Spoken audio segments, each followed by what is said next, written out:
How to fix Microsoft Store apps not updating. So hey everyone, welcome back to the channel. So in this video I'm going to show you how you can fix Microsoft Store apps not updating.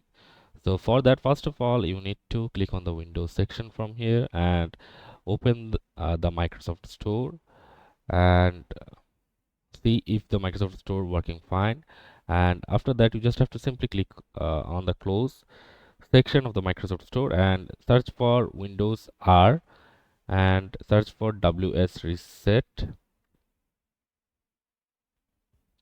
and click on enter, and it will automatically open the Microsoft Store for you. And you just have to simply click on the library and uh, look for if any app needs any update.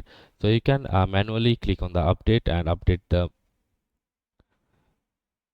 softwares, and then you must check click on the home and then click on the user icon from here and click on the settings option, and you just have to simply click the app updates off and then back on, and click on the notification for app installation, and then you just simply close the Microsoft Store app and reopen the Microsoft Store, and this will automatically fix the Microsoft Store apps not updating problem.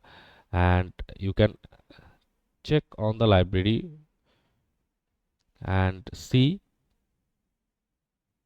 if any tools that you are updating, it's updating or not. As you can see, it's already updating, so the issue is fixed. So that's it for this video guys, see you on the next one.